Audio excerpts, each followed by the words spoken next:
Hello, it's Anthony Chadwick from the Webinar Vet, welcoming you to another episode of VETChat.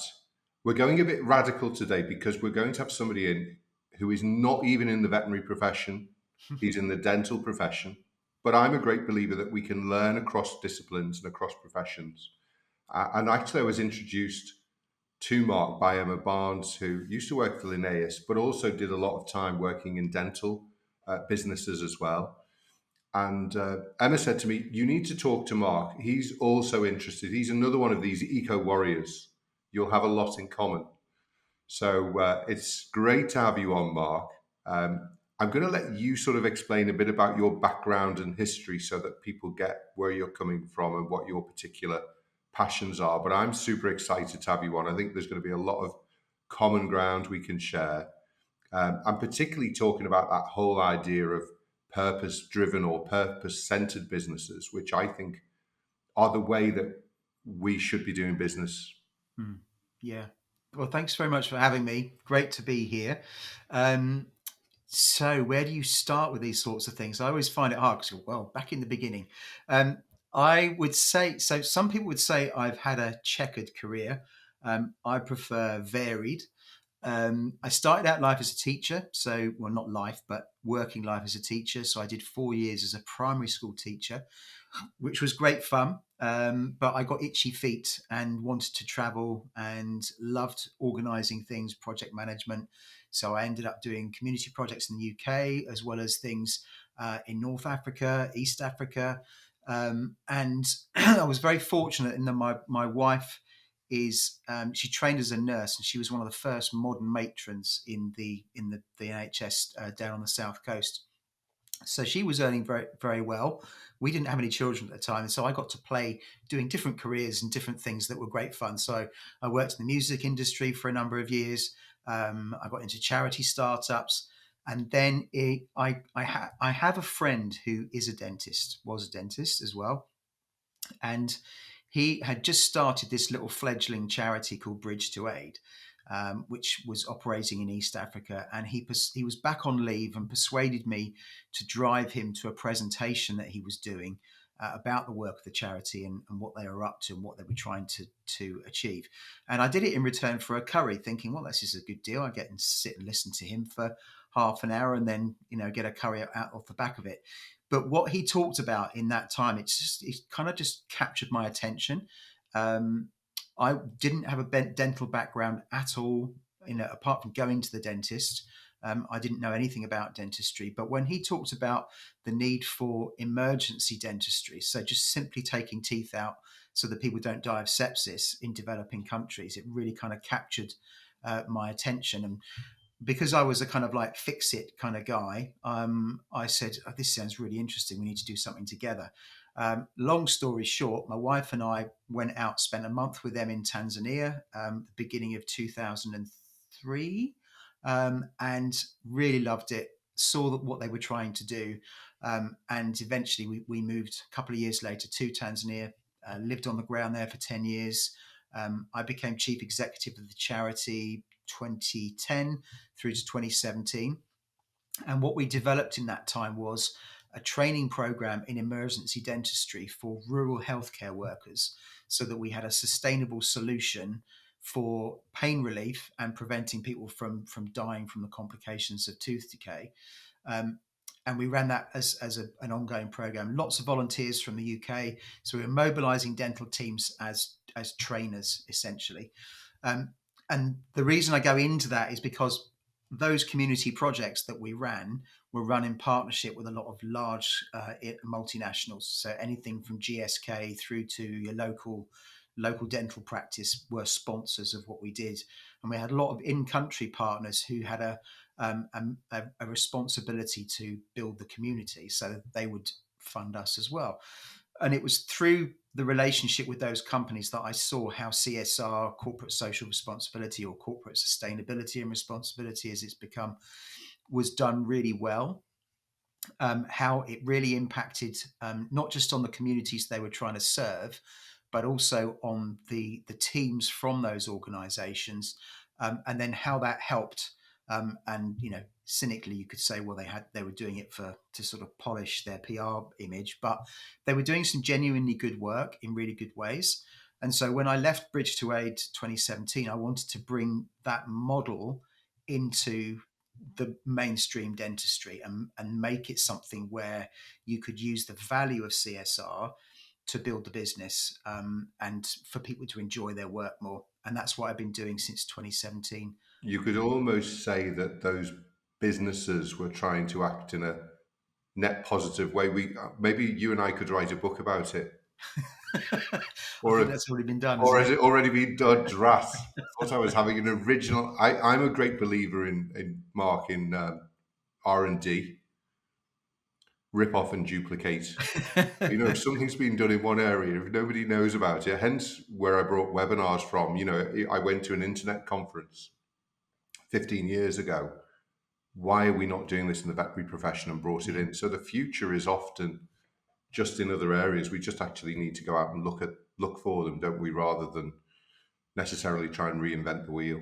Yeah, absolutely. Well, as a teacher, our mantra was there's no copyright on good ideas. Yeah. So and if it's good, you bring it in and you make it work. And I think, that's certainly been my experience, and also what I enjoy doing, which is taking something maybe complex or people see as complex, and then putting it into a framework that can actually be used, so that people could, because Yeah. often we think we overcomplicate things in life, and actually if we can't do the perfect thing, we won't do it, whereas actually the Yeah. better way is to make progress towards something by taking simple and small steps. So yeah, Vets are very prone, thank God it's not one of my vices, but of perfectionism. And I think perfectionism is often the enemy of progress, isn't it? totally, yeah, because perfection doesn't exist. Yeah. But we have to be making progress, whether that's in life or in business or in sustainability or Yeah. whatever. Smaller, what is it? A friend of mine says, consistency beats intensity Yeah. anytime. But we want to be intense. Yeah. No, definitely. I think it's also interesting, we are vets and dentists, living in the UK and in Europe, where we're some of the most fortunate people in the world, and sometimes we don't necessarily get that. I was at mass yesterday, and there was an African priest there, and he said, actually, when you get up, first thing you do is just thank God, if you're a person of belief, just for being alive and all the blessings that you have. And then the next thing is go and look in the mirror and give yourself a big smile. If you Mm. start off with a big smile, the day will probably go better than if you're already worried about things. And it came home to me during COVID, slightly circuitous, but I had a really bad toothache, and you begin to understand also your own patients, because obviously services were limited, couldn't really sleep with this tooth. Probably in better circumstances they may have tried to do something with it, but actually they masked up and everything, just yanked the tooth out. Of course, Yeah. once you yank a tooth out, it usually feels better very quickly, which indeed it did. I mean, and luckily it's not a front one, so I can still smile and not scare you, Mark.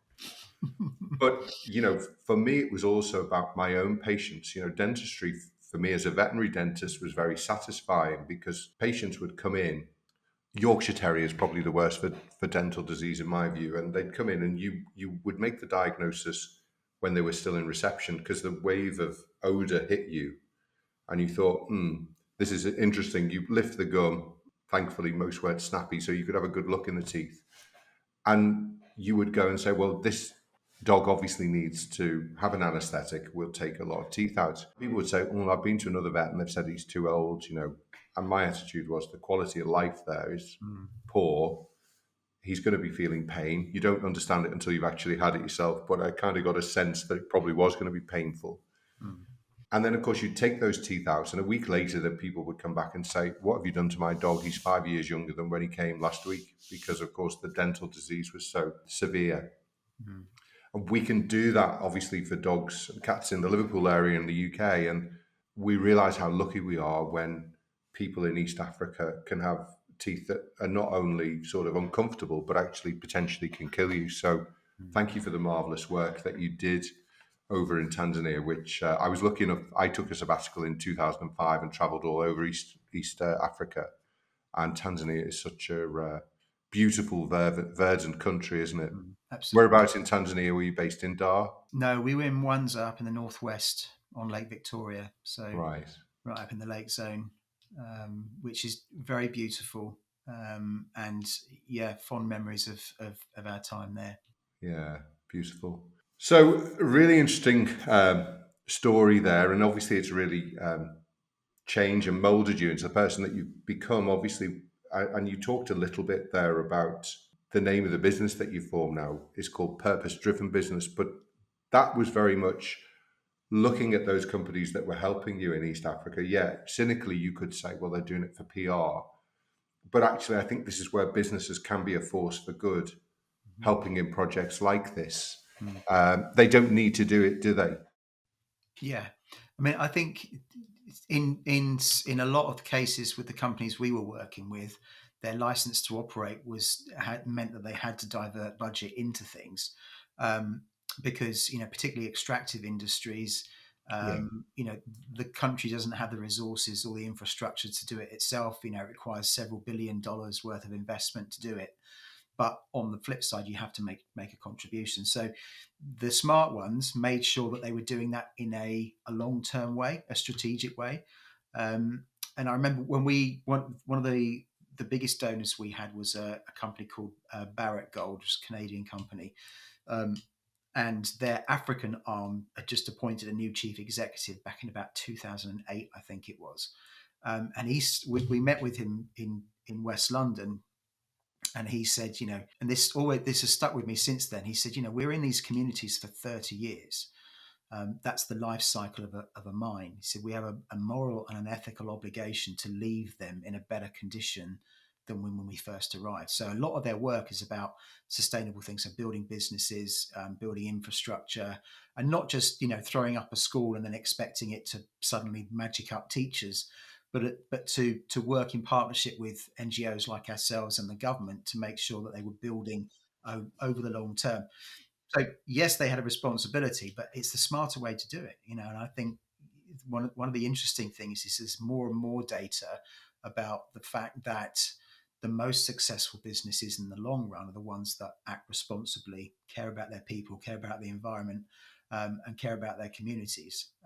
It's not a zero sum game where we can't afford to do that because it's going to cost us money. Actually, cynically, it's an investment in doing better, but you can't do it without values. I think if you educate people who probably will then go and work in the mine, they're probably going to be better workers than if they can't read and write, for example. Yeah, absolutely. And also, teaching people business skills so that they are able to, use local resources to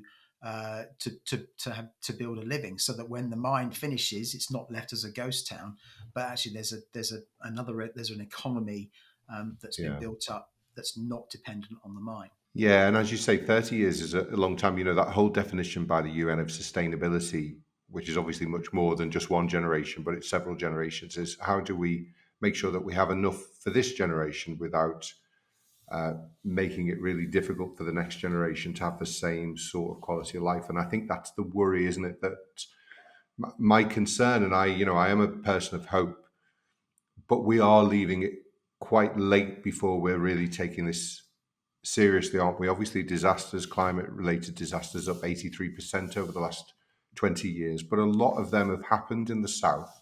And unfortunately, I think media wise, we're much more interested in what happens in the northern hemisphere than we are in the southern hemisphere. So if people die in the southern hemisphere, it might get a 20, 30 second on the news. If it happens in the northern hemisphere, it's probably on the news for 5 or 6 days. Mm. Yeah. And this is where the climate disasters that we're seeing, like the Canadian fires, the big floods in Valencia, the fires in Los Angeles this year, we have had warnings that these were coming, but we've decided not to do anything. Do you have hope as well that we can turn the ship around? Yeah, I don't think there's any other choice. Because where if we don't believe that if something is true, or is possible, then it probably isn't possible. Henry Ford Mm. said it, Marcus Aurelius said it. The things are rarely as bad as they seem, they are Yeah. exactly as bad as you make them seem. So I think to have hope means that you take action, and taking action is the only thing. I think there are, yes, things are getting tighter. I have a lot of hope in technological breakthroughs. Yeah. So there are some good examples of that. Now I haven't fact checked this, so don't quote me. We But will quote you, but it's okay. It's one of those that please go away and check yourselves, listeners. one of my clients this week was telling me about something they'd read about, bacteria that will now break down plastics and turn them back into materials that can be then be recycled. So I think there's hope in that. What I think concerns me the most is that sustainability has been politicized, um, Yeah. and it's one of those issues where once you politicize something, it's not about whether it's the right thing or the wrong thing to do. It's about which side of the fence you sit on. And, not to want to be too controversial, but it's a little bit like immigration, which is a necessary part of, staffing the NHS. The minute it's politicized, suddenly we don't want people coming into the country because they take jobs, rather than actually the intelligent view on it is actually you need controlled immigration so that not everybody is coming in, but actually you do need a lot of people to come Yeah. and staff the positions that we've got. So I think it's a little bit like that, and that's the thing that concerns me, which hopefully we can find a way through. And also, I think we need to look and say, obviously, the previous administration talked about stop the boats, and actually, they didn't mention the environment. Whereas, if you have a denatured environment where you can't make a living Hmm. and your family is suffering, you Yeah. will cross waters to get to lands of prosperity. Yeah. So, for me, the situation is spending money helping those nations to develop and actually improving if they've deforested, helping them reforest. Obviously we need to reforest ourselves. We're the least wooded country, I think, in Europe. We're the least biodiverse in the G7, but we have to do it ourselves as well. But by investing in those countries, and obviously we know that there can be corruption, there's corruption in Hmm. our own country as well, but if we can get that right, that will also make people stay where they are, because actually most of us, I always admire immigrants, because leaving friends and family to start out on your own takes a very special person. It's not something I've ever done. You obviously spent 10 years plus in Tanzania, but leaving, home, perhaps never to see them again, is really, really tough. So it takes a special person. And I think the majority of immigrants we should welcome, because they bring things to the country. Absolutely. Doctors and nurses, as an example. Yeah, definitely. And I think, having spent a lot of time with high commissioners over the year, with my work in Tanzania, aid is not a handout. It's an investment in Yes, preventing terrorism, and war, uh, yes, and that has a result back in the UK, because, as you say, if countries are being destroyed, and environments are being destroyed by a lack of investment in foreign countries, then you breed the conditions that will foster terrorism, foster war, and then that leads to a more destabilized world and destabilizes the economy. So it's not a handout. It's an investment in a more prosperous future for everybody. I must admit, in my late 50s now, being disappointed on the whole by government. And, I see three constituents in the whole ESG CSR scenario. And one is the individual, Hmm. two is business, big and small, and three is government. And in some ways, I understand Michael Gove, banned plastic straws. It made a huge difference, put a tax on plastic bags. So, of course, government can do things. But my feeling is they often move slowly. I've been trying to get a community orchard in my local area for 2 years, just to get the land passed over to the school and church so we can have a community orchard. This is at local government level, and it's been painful. Mm. So, government, yes, it is important, but we actually can't rely on government to sort these problems out. As individuals, we also have a responsibility, but also as business. And I kind of think that, as you say, purpose-centered, purpose-driven businesses will have such an important role to Mm. play there. Perhaps, Obviously, I know this is an area that you're really passionate about. We can talk about the big levels as we have been doing, and it is fascinating. But what we can do as an individual, what we can do as a small business, I can only impact what I can impact. Mhm. If we have the Inflation Reduction Act and it's suddenly repealed by the incoming president, as you've talked about, I can't do anything about that. So, how do you, or what do you see when people reach out to you as businesses? What's the sort of situations that they're doing that? And do you get a sense within the dental profession? We had a survey done in 2019 as the British Veterinary Association, and 89% of vets said they wanted to have a more active role in sustainability.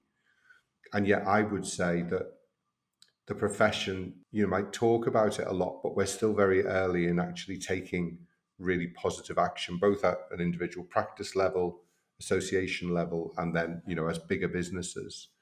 Where are we at? Where are you at in the dental profession? Are you do you think ahead of the curve in that sense? Do you think a lot more dental practices take all of this seriously? Or is there still a bit of lip service going on with these areas? I think I would say that the percentage is lower. It's probably more sort of mid 70s. And certainly chatting to Emma, she's, her perspective on sitting both sides of the fence was vets care much more about this and they're prepared to take action on it. So I think that's a really good thing. I think the percentages are still high. I think where people aren't taking action, it's a number of things. It's either, you know, I can't polish the silverware while the building's on fire, as they would Yes. see it. So I've got economic issues that I've got Yeah. to deal with in terms of price and, inflation and, national insurance. Yeah. So that reduces the bandwidth I can focus on this. I think people don't know what to do or where to start, Yeah. and so that breeds inertia, and then you lead to like, oh, well, it's that thing that's in the back of your head, but you never get around to doing. Whereas if you sat down for 10 minutes and actually did three things, then you'd be on the way. So I think that's partly it. The reason people tend to come to me at the moment tends to be value driven. It tends to be, I know that this is the right, we want to be more sustainable. Now, they want to be more sustainable sometimes because they have a personal belief about it. More often than not, it's because their team are saying, this is horrendous, we can't keep doing this. And in a small number of cases, because patients are coming to them and saying, either overtly or subconsciously, there's a communication that actually you need to be doing something about this, which the data would bear out. And it's, I think it's sort of mid to high 80s in terms of percentages of people that look for sustainability and responsibility in a business that they choose to buy from, and they're prepared to pay more money for those services, but they won't necessarily tell you if you're not doing it and how that's been involved in your choice. So you might not know that that's the case. So I think partly it's the right thing, partly it's the team, partly it's patients. The other thing that's coming for dentistry is compliance. So the Care Quality Commission, which inspects practices in England, has introduced some sustainability and community statements into their overall framework, which means that although it's still soft touch, it's still kind of like, we want to see this. It's not a punitive thing. It's starting to become part of that landscape. The message that I'm trying to get across at the moment is that it actually saves you money, because if there's a clear why Yeah. behind, turning the light switches off, people are much more likely to engage in doing it. Mark, as you were saying that, I was writing saves money down because I think, I've had solar panels on my own roof for 17, 18 years. I did it because it was just felt the right thing for me to do. Obviously, we then had, unfortunately, the war in Ukraine, and it's insulated me from a lot of costs. Mm, I've got solar panels on the roof, get a return of investment of about 20%.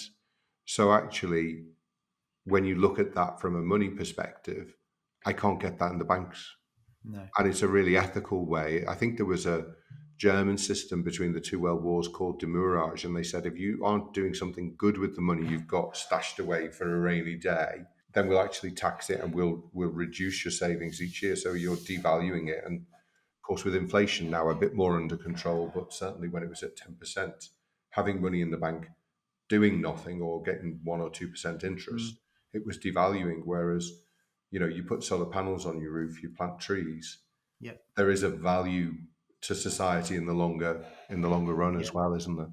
Yeah. And I think that's, and you're absolutely right. I think the challenge comes when with groups, and I'm not sure what the landscape's like with groups in veterinary, but certainly in dentistry, they have a 5-year private equity cycle or a private Yes. investment cycle, and it's all about EBITDA, and Yeah. so that when we flip it, we can do the next thing.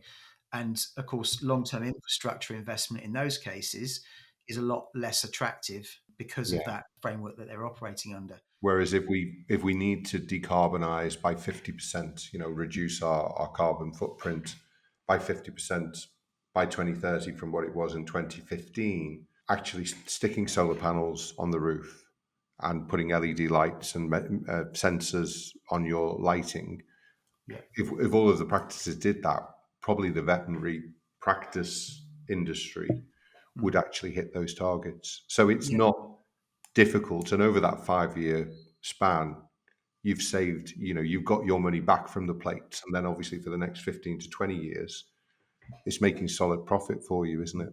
Yeah, absolutely.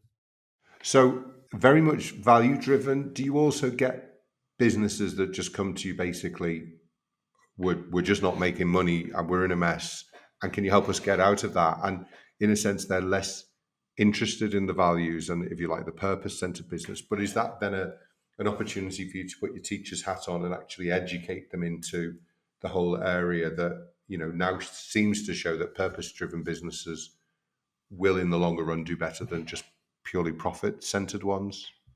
Yeah, I think often people have got a problem either with culture or with recruitment and retention, and that's stuff that's simple to fix, not easy, but it is simple to fix because it's all about making sure that there's an overarching narrative for why people come to work. So, although sustainability, responsibility, all kinds of sits under my umbrella, the overall arching thing is we're going to help you to build a business where people love to come to work, because when they love to come to work, they do better, the business does better. And the reason they love to come to work is because you care about them, their development, their well-being.